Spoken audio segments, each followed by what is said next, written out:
18,000 views in like 20 minutes. I turned a niche I knew nothing about, built a faceless video around that trend, published it, and in less than 24 hours, it almost hit 20,000 views. Go back to the Gen 10 trailer for Pokemon Wind and Wave. So in this video today, I'm showing you exactly what I did, because this was not luck. It's a system that you could just repeat.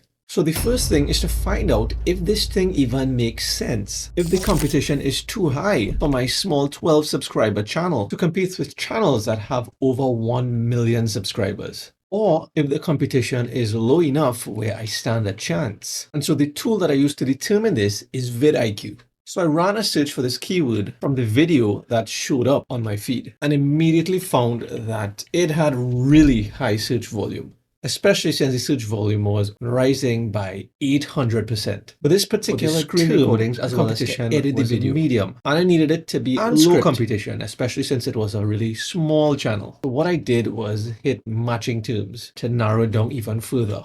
I came here and hit the overall button, and what that would have done is find a sweet spot in terms of ranking something that has a lot of search volume while having low competition as well, and give it an overall score based on this. So the higher the number, the better this keyword is to target. This one is low Pokemon Wind and Wave reaction. And this one has almost 50,000 searches, low competition. So this looks like the keyword to proceed with. So what I can do next is click this and see what are the videos that are trending here with this. There are good signs, because while there are some channels that has over 1 million subscribers, there's also a channel here that has under 5,000 subscribers. And just from a few days ago, has over 150,000 views. Now, if you want to try this along with me with vidIQ, you could check the first link in the description below and sign up for free and use this yourself. What I did to check this out even further is take this search term, copy it, paste it, and check out the results. And what I'm seeing here is a really good sign, because the second video that showed up in the results here, this channel is under 10,000 subscribers, under 8,000 subscribers to be precise. Let me see if I just remove the word reaction here. So there you have it. The most recent results, Pokemon Wind and Wave. There's a video ranking second in those results that has under 25,000 subscribers. And less than a day ago, 20 hours ago, this video had 56,000 views. And this exact search term is the first one that we looked at, which is rising by 800%, 681,000 searches for the month. And that was all the proof that I needed. And so now that I was sure that I could move forward with that search term and this video idea, the next thing I did is I searched for competitor videos to see how they are leveraging this trending topic, how many views they were getting in comparison with their channel size. Like this one 2 days ago, almost 100,000 views on this channel that has less than 25,000 subscribers. And so I'll open these in a few different tabs, because most importantly, I'll be analyzing what ideas I could take away for my own video. And that next part was especially useful since I didn't have much of a clue about Pokemon. I still don't. So I found a few videos from some small channels here that made it clear that this is a good idea, because upon checking what these videos entail, doesn't seem like much going on in there. There's some clips from the trailer and a few screenshots here and there, clips from some other videos, a short analysis style script. But the main point, this small channel got a significant spike in views. Almost 900,000 views on this small channel over the past 30 days. And it's clear that it's because of this particular trend. Now I needed a great title, especially since it's one of the main things for a YouTube short. So it has to be good enough for somebody to read it and want to click it before they could even see the video. So I went ahead and looked at these videos, well, skimmed through them, and then came up with a controversial, viral sounding title, all on my own, with 100% help from ChatGPT.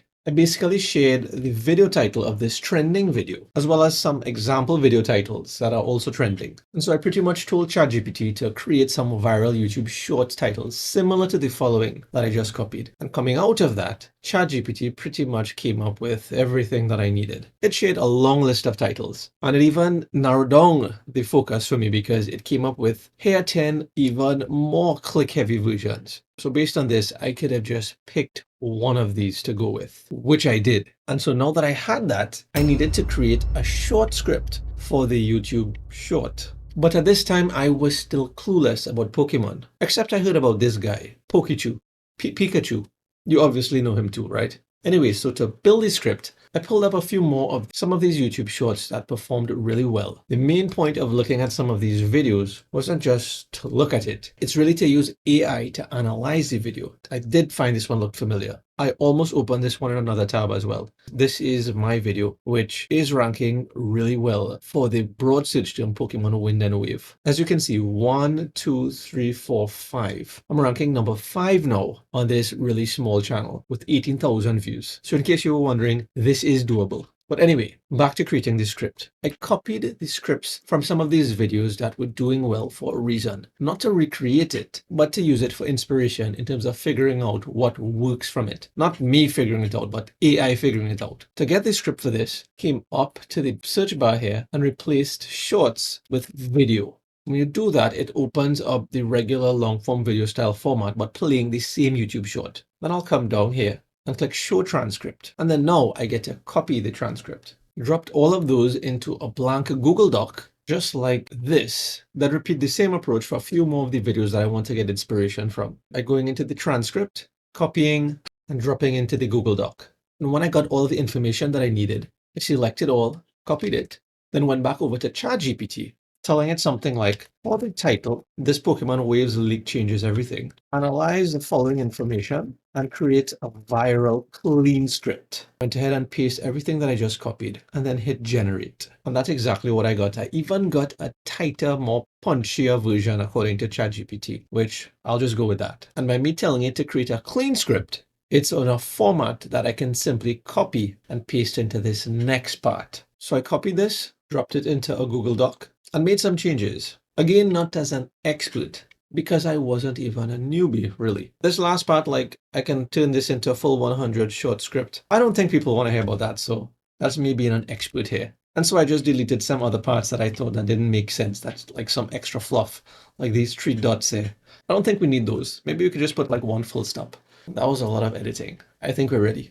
So I copied this final version of the script and then headed over to 11 Labs to create the voiceover. Now, all the tools that I'm mentioning in this is in the description below that you can check out and follow along with this method yourself. I headed over to text to speech, and I actually didn't know at this point which would make more sense, whether a female or male voiceover, or vampire, the shape of eternity, or monster. Me a name once long ago. So I just picked a guy that I thought worked well in the past. This guy. Hey, Adam here. So I pasted that script in there, hit generate speech, This Pokemon Waves leak changes everything. and then download it.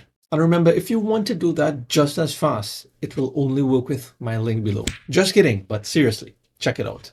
Now, I thought that getting the video footage for this YouTube short was going to be the hardest part, but it turned out to be possibly the easiest part that is way overanalyzed by most humans. And so I thought about it like this. If everybody seemed to be looking at this video, then why use different footage? Well, my channel could be deleted or I could get a copyright strike. But what if I did it in a way where I stay on the right side of the law? So I researched how to do that, how to stay on the right side of the law with YouTube. And based on YouTube's advice here, I just did exactly that. The idea here was to use only a few seconds at a time from the original video and to use those few seconds of footage in my own original story or theory, which makes it transformative. And so I used CapCut to do this screen recording. And this made sense since I was already going to use CapCut to edit the video after. And so for every line of the script, I screen recorded like 5 seconds of the video, parts that made sense to that 5 seconds of the script. And I did this by hitting start recording and then going ahead and recording the 3 to 5 seconds of that video that was relevant to the script. Pausing the recording, continuing to the next line that we needed to get some visuals for, pressing resume, and then recording the next few seconds that was relevant to that part of the script. I simply repeated that entire process until I covered every line that I needed, which did not take long because it's a YouTube short script and it was finished in like 10 minutes or maybe less. And so when I was done, I just hit stop recording. The entire clip that I just recorded is right here. So I just had to simply click edit more for it to be dropped directly into CapCut. This next part is what makes this process super easy, and the reason I just made that into one clip instead of downloading each of these separate 5-second clips. I use this split scene feature that is also a free CapCut feature. And so with that one click, CapCut did exactly that. It split up the recording into the different scenes that I needed. So I had the same outcome as though I downloaded separate clips except it took a fraction of the time this way. Now for the editing, and this part was done way faster than you think. All I did next was simply I dropped the 11 Labs voiceover file here, so 50% done. No, really. Now I'm just trimming each of those individual clips to match the voiceover. And once I did that, I did subtle changes like some zooming in parts. Zooming in on things that I think make sense. Repeating that same approach for the rest of the clips. And this process just really took about 10 to 15 minutes later to do. I generated some auto captions by clicking the captions button, picking a suitable template here, and then hitting generate captions. And then when it was done, I just hit export and then upload. And bam, 18,000 views in like 20 minutes. Or it might have been about 20 hours. But that's not the point. The point is that I was able to hit almost 20,000 views in less than a day on a channel that had like 12 subscribers. And here's a few seconds of that YouTube short that I just generated that hit over 18,000 views in that short space of time. Go back to the Gen 10 trailer for Pokemon Wind and Wave. The real clue is attached to Pikachu. And I did that by using vidIQ to verify that this keyword in the title will be highly searched, but low in competition. I used ChatGPT to create a viral title and script with the help of some top performing videos from small channels as well as larger channels. I used 11 Labs for the voiceover, then CapCut for the screen recordings as well as to edit the video easily. That entire process took about 1 hour. But if that was still too long for you and you wanted a secret AI method to create that video in half the time, then watch this next.